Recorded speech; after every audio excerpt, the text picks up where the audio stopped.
সেদিন সন্ধ্যা 6:32 ধূসরখাল জলাধারের 7 নম্বর গেটটা খুলে দেয়া হয়েছিল।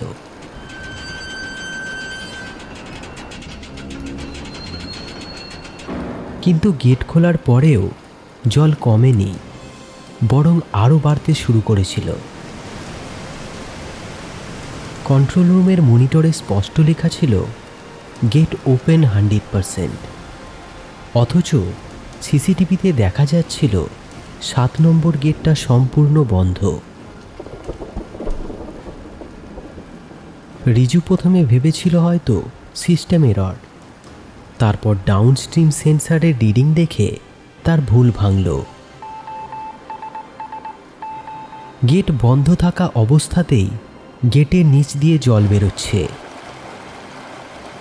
যে জায়গায় কোনো চ্যানেল থাকার কথাই নয়, সেখান দিয়েই জলটা বেরিয়ে আসছে। আর ঠিক তখনই গেট 7-এর ভেতর থেকে এলো একটা শব্দ। রিজু স্ক্রিনের দিকে তাকিয়ে রইল।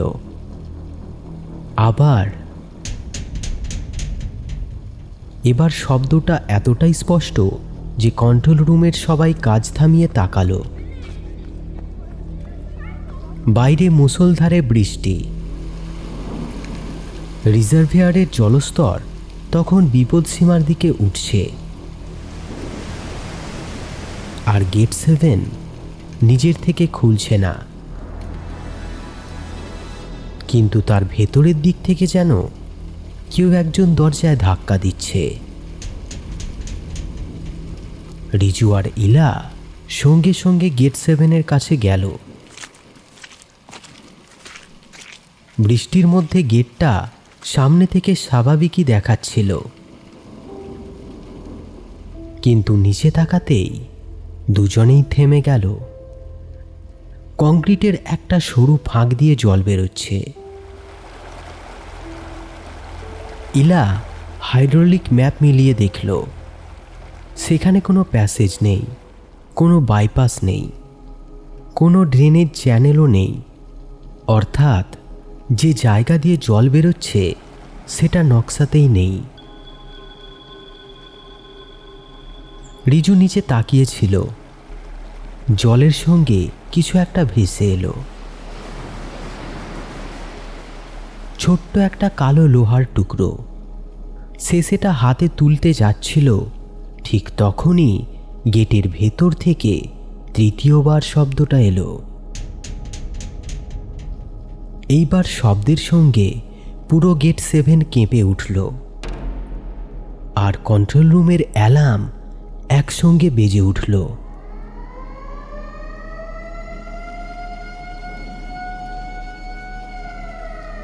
Water level critical. Riju control রুমে ফিরে গেট 7-এর পুরনো রেকর্ড খুলল। সে গত 10 বছরের ডেটা খুঁজছিল। তারপর 20 বছর, তারপর আরও পিছনে। একটা জিনিস বারবার ফিরে আসতে লাগলো। প্রতিবারই রিজার্ভিয়ারের জল ক্রিটিক্যাল সীমায় পৌঁছালেই গেট 7 অস্বাভাবিক আচরণ করছে। কিন্তু তার থেকেও অদ্ভুত ছিল একটা নোটেশন। প্রতিটা ইনসিডেন্টের পাশে লেখা HI 1 ইউনিট। রিজু জানত না HI কিসের সংক্ষিপ্ত রূপ, তবে পুরানো রেজিস্টারে এর অর্থ নিয়ে একটা হ্যান্ডরিটেন নোট ছিল, হিউম্যান ইনসাইট, যার সংক্ষিপ্ত রূপ HI, মানে মানুষ ভেতরে আছে। সেই একই নোটেশনের পাশে লেখা ছিল রিলিজ সাকসেসফুল, তার নিচে 1 ইউনিট প্রেজেন্ট। রিজু আর একটা পেজ খুলল। আবার একই HI 1 ইউনিট, 1 ইউনিট প্রেজেন্ট। তারপর হঠাৎ একটা এন্ট্রি, তারিখ 17 বছর আগে। তার পাশে কোনো অপারেটরের নাম নেই, শুধু লেখা 1 ইউনিট মিসিং। রিজু কিছুক্ষণ স্ক্রিনের দিকে তাকিয়ে রইল। ঠিক তখনই পুরনো রেজিস্টার নিয়ে নকুল কন্ট্রোল রুমে ঢুকল। নকুল নোটেশনটা দেখেই রেজিস্টার বন্ধ করে দিল। কিন্তু এবার রিজু তাকে থামালো। অনেকক্ষণ চুপ করে থাকার পর নকুল শুধু জানালো, এই নোটেশন কোনো টেকনিক্যাল কোড নয়। পুরনো কর্মীরা এটাকে বলতো মানুষের লোহা। আর গেট 7 নিয়ে একটা পুরনো কথা ছিল, বর্ষায় জল বাড়লে এই গেট একজন মানুষ চায়। রিজু আর কিছু জিজ্ঞেস করার আগেই কন্ট্রোল রুমের আলো একবার নিভে গেল। কয়েক সেকেন্ড পর আবার আলো জ্বলে উঠল। মনিটরে গেট 7-এর স্ট্যাটাস বদলে গেছে। Gate open 100%। রিজু সিসিটিভি খুলল। সে দেখল গেট এখনও বন্ধ, কিন্তু এবার গেটের নিচের অন্ধকারের ফাঁকটা দিয়ে শুধু জল নয়, কেউ একজন ভেতর থেকে হাত বের করে রেখেছে। হাতটা কয়েক সেকেন্ড স্থির রইল, তারপর ধীরে ধীরে অন্ধকারের মধ্যে ফিরে গেল। মনিটরে একটা নতুন লাইন ভেসে উঠল, HI 1 ইউনিট। তার নিচে ইউনিট রিকোয়ার্ড। রিজু স্থির হয়ে স্ক্রিনের দিকে তাকিয়ে রইল। বাইরে তখন গেট 7-এর ভেতর থেকে আবার শব্দ এলো।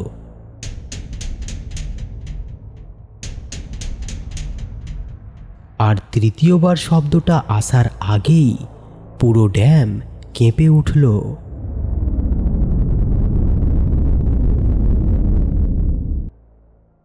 রিজু আবার সেই পুরনো লগটা খুলল। 17 বছর আগের এন্ট্রি। তার পাশে একটা নাম, অরুণ পাল।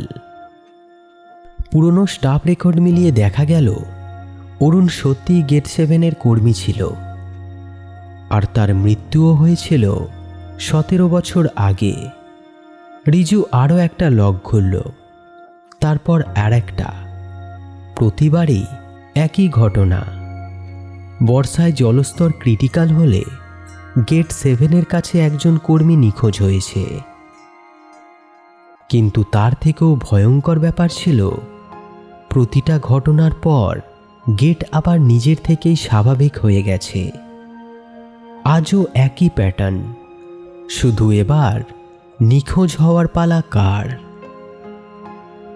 ঠিক তখনই গেট 7-এর ভাইব্রেশন সেন্সর আবার সক্রিয় হলো। পুরনো রেকর্ডের সঙ্গে একদম একই প্যাটার্ন। রিজু বুঝল এটা শুধু গেটের ম্যালফাংশন নয়, পুরনো মানুষগুলো যে চেম্বারের কথা বলেছিল সেটাই খুঁজতে হবে। অরিজিনাল ব্লুপ্রিন্ট খুলতেই একটা সরু প্যাসেজ দেখা গেল গেট 7-এর নিচে।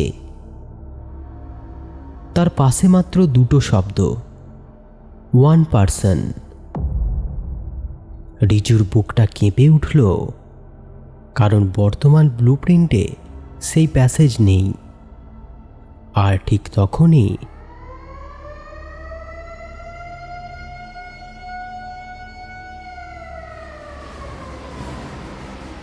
মনিটরে একটা নতুন রিডিং এলো, ওয়াটার লেভেল ক্রিটিক্যাল। তার নিচে ম্যানুয়াল রিলিজ রিকোয়ার্ড। রিজু বুঝে গেল গেট 7 এবার শুধু খুলতে চাইছে না, কোনো একজনকে চাইছে।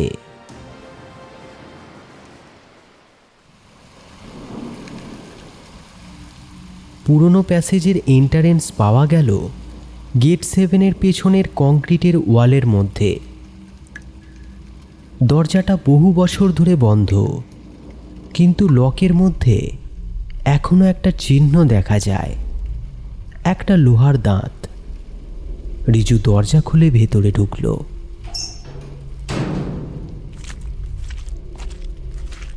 কয়েক পা যেতেই মেঝেতে জল, তারপর অন্ধকার। দেওয়ালের ভেতর থেকে খুব ধীরে একটা শব্দ আসছিল। আবার রিজু আলো ফেলতেই সামনে একটা বিশাল লোহার দরজা দেখা গেল। দরজার গায়ে কোনো হ্যান্ডেল নেই, শুধু মাঝখানে দাঁতের মতো একটা লোহার মেকানিজম। তার নিচে মরচে ধরা অক্ষরে লেখা, একজন থাকলে দরজা বন্ধ থাকে। রিজু থেমে গেল, তারপর নিচের জলে আলো ফেলল। একটা পুরনো মেটাল ট্যাগ ভাসছে, সে তুলে নিল। তাতে লেখা অরুণ পাল, 17 বছর আগের সেই মৃত কর্মীর। ঠিক তখন দরজার ওপাশ থেকে একটা শব্দ এলো। রিজু পিছিয়ে গেল, দরজাটা একটু কেঁপে উঠল। তারপর ভেতর থেকে খুব ধীরে একটা হাত দরজার উপর এসে থামল। হাতটা মানুষের, কিন্তু চামড়া জলে ফুলে সাদা হয়ে গেছে। কবজিতে এখনো একটা পুরনো কর্মীর ঘড়ি। রিজু আলোটা আরো কাছে নিল।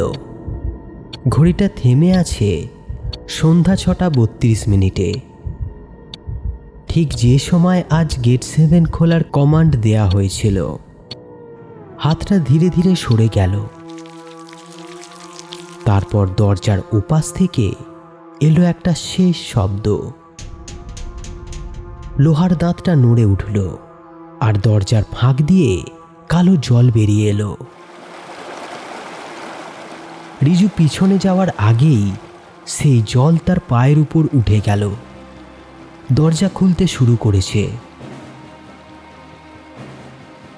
কালো জলটা রিজুর পা ছুঁতেই তার শরীরের ভেতর একটা অস্বাভাবিক ঠান্ডা ছড়িয়ে গেল। কালো জলটা রিজুর পা ছুঁতেই তার শরীরের ভেতর অস্বাভাবিক ঠান্ডা ছেয়ে গেল। সে পিছিয়ে আসতে চাইল, পারল না। জলটা আর মেঝেতে নেই, ধীরে ধীরে সেটা চারপাশের দেওয়াল বেয়ে উপরে উঠছে। সামনের দরজায় লোহার দাঁতগুলো একে একে নড়তে শুরু করলো। একটা দাঁত ঘুরল, তারপর আরেকটা। দরজার ওপাশ থেকে অরুণের গলার মতো একটা ভাঙা শব্দ এলো। শব্দটা স্পষ্ট নয়, তবু একটা কথাই বোঝা গেল, থাকতে হবে। রিজু দরজার দিকে আলো ফেলল। এবার সে অরুণকে দেখতে পেল।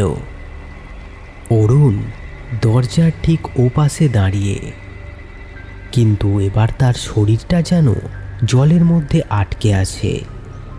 অরুণ হাত তুলল, আর তার আঙুলের দিকে তাকিয়ে রিজু দেখল আঙুলগুলোতে লোহার কালো দাগ। একই দাগ এখন রিজুর হাতেও। তারপর অরুণ ধীরে ধীরে নিজের বুকের দিকে ইশারা করল। সেখানে একটা গভীর লোহার দাগ, ঠিক দাঁতের মতো। রিজু তখন বুঝল 17 বছর আগে অরুণ গেট 7 দুর্ঘটনায় মারা যায়নি, তাকে দরজার ভেতরে রেখে দেওয়া হয়েছিল। সেই কারণেই প্রতি বর্ষায় গেট 7 একজন মানুষ চায়। জল বাড়ে, দরজা নড়ে, আর ভেতরের মানুষটাকে বদলাতে হয়। অরুণের চোখ এবার রিজুর দিকে স্থির হলো। তারপর সে ধীরে ধীরে পিছিয়ে গেল। অন্ধকার তাকে গিলে ফেলল। এবার লোহার দরজার দাঁতগুলো হঠাৎ একসঙ্গে নড়ে উঠল। রিজু বুঝল এবার দরজা বন্ধ হওয়ার পালা, কিন্তু তার আগে একজন মানুষকে ভেতরে থাকতে হবে। রিজু দরজার দিকে ছুটে গেল, কিন্তু ততক্ষণে লোহার দাঁতগুলো ঘুরতে শুরু করেছে, একটার পর একটা। প্রতিটা শব্দের সঙ্গে সঙ্গে দরজার ফাঁক ছোট হচ্ছে। রিজু হাত দিয়ে দরজা ঠেকানোর চেষ্টা করল। ঠিক তখন তার পায়ের নিচের কালো জল হঠাৎ শক্ত হয়ে গেল। যেন জল নয়, সেটা লোহার মতো শক্ত হয়ে গেছে। তার পা আটকে গেল। রিজু নিচে তাকালো। জলের মধ্যে অসংখ্য পাতলা লোহার দাঁত তার পায়ের চারপাশে জড়িয়ে গেছে। সে যত টানছে সেগুলো তত শক্ত হচ্ছে। দরজার ওপাশে অরুণ শেষবারের মতো দেখা দিল। এবার তার মুখে কোনো ভয় নেই, শুধু ক্লান্তি।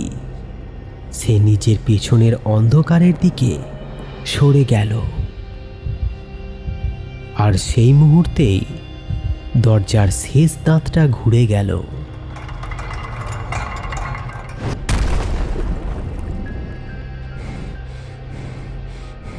দরজা বন্ধ। সব শব্দ থেমে গেল। কয়েক সেকেন্ড পর রিজু অনুভব করল তার পায়ের বাঁধন খুলে গেছে। জলও নেই, চেম্বার শুকনো। সামনের দরজাটা বন্ধ, আর মেঝেতে পড়ে আছে অরুণের পুরনো মেটাল ট্যাগ। রিজু সেটা তুলল। তারপর দেখল ট্যাগে অরুণের নাম নেই। নতুন করে খোদাই হয়েছে রিজু। রিজু দরজার দিকে তাকিয়ে রইল। লোহার দাঁতগুলো স্থির। গেট 7 বন্ধ। জল নেমে গেছে।